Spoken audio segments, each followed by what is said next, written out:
आप देखिए आपके फ़ोन में व्यभिचार आ रहा है। आप नीचे उतरेंगे, आपको ज़रूर कुछ ऐसी बहनें मिलेंगी जिनके अंदर अ, अ, बहुत ही लस्ट दिखेगी आपको उनके अंदर, या उनके कपड़े पहनने का तरीका बड़ा गंदा है। या मेरी बहनों, कई बार आप नीचे उतरोगे, आप देखोगे कुछ लोग आपको घूर घूर के देखेंगे। आप देख रहे हैं इन दिनों में लस्ट कितनी बढ़ गई है। आपके आपके फोन में ऐसे वीडियो हैं, बाहर ऐसा माहौल है। कई बार देखिए शैतान जब आप रात सो जाते हो तो आपके पास्ट के किए गए गुनाहों को आपको बार बार याद करवाता है, और कई लोग उन विचारों में फंस के पाप करते हैं, पोर्नोग्राफिक वीडियो देख लेते हैं। या तो कई लोग अपने ओल्ड अफेयर्स को जो वो तोड़ चुके हैं लौट चाहते हैं। मेरे भाइयों, मेरी बहनों, मैं आप में से आज हर एक को अलर्ट कर रहा हूं। ये मत सोचिए कि आप एज में बड़े हैं तो आप बिल्कुल फ्री हो चुके हैं।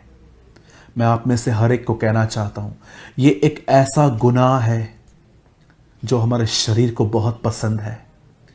जब मैंने अपनी दुआ के अंदर वो विज़न देखा, उस विज़न के बाद मैंने प्रार्थना की, और प्रार्थना में मुझे ये वचन मिला कि सूरज पुराने नियम में खोज।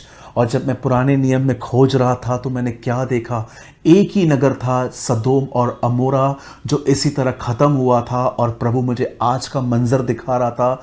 और जब मैंने पढ़ा कि वहाँ पर क्यों ये सब हुआ, तो मैंने देखा कि वो लोग एक ऐसी स्टेज पे पहुंच गए थे जहां पर वो ये न देख रहे थे कि औरत कौन है, जेंट्स कौन है।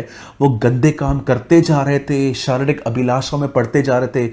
मैं जब ये सब पढ़ रहा था तब परमेश्वर ने मुझे इंस्पायर्ड किया ये कहने के लिए आप सभी को, और मुझे भी उन्होंने कहा कि आने वाले दिनों में, स्टार्टिंग से व्यभिचार बहुत है लेकिन आने वाले दिनों में ये और बढ़ेगा। अब मैं सारे विश्वासी भाई बहनों को एक मैसेज देना चाहता हूं। हो सकता है अविश्वासियों के लिए तो ये लाइफस्टाइल बन चुकी है। आप जाइए, किसी से मिलिए, अपने अविश्वासी नॉन क्रिश्चियन से आप उन्हें कहिए कि आपने गर्लफ्रेंड रखी है, आपने बॉयफ्रेंड रखा है। हाँ, तो फिर क्या हुआ, इसमें क्या गलत है। पर आप जानते हो, अब बिलीवर्स जो हम लोग हैं, जिसको उसने अपने लहू से खरीदा है, हम ऐसा बिहेव नहीं कर सकते। हम इन कामों में नहीं आ सकते।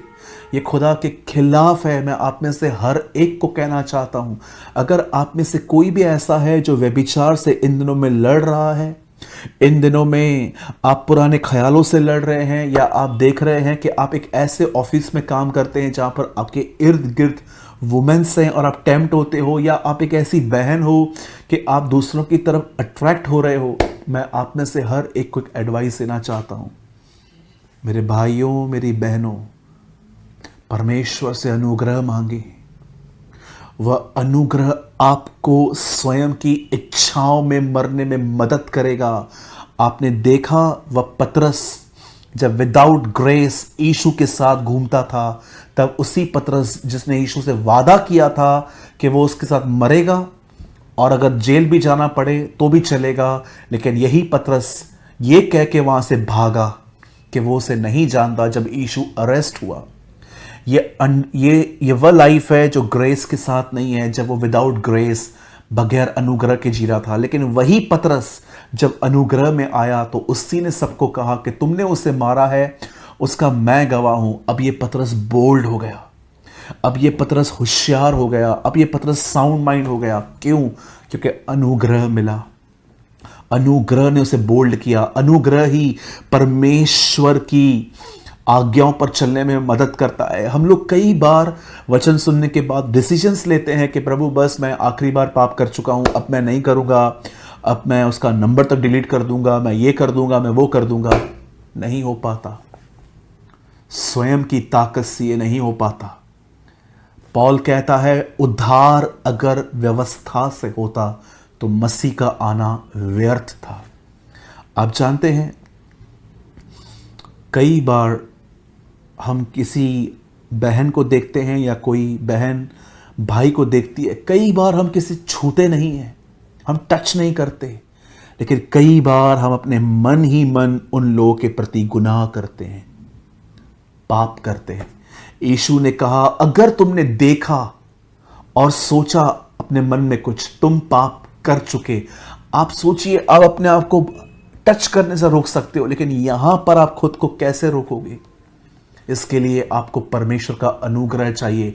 और अगर आप नहीं जानते हैं कि अनुग्रह क्या है, तो मैं आपको एक लाइन में बताना चाहता हूं। अनुग्रह पवित्र आत्मा समय है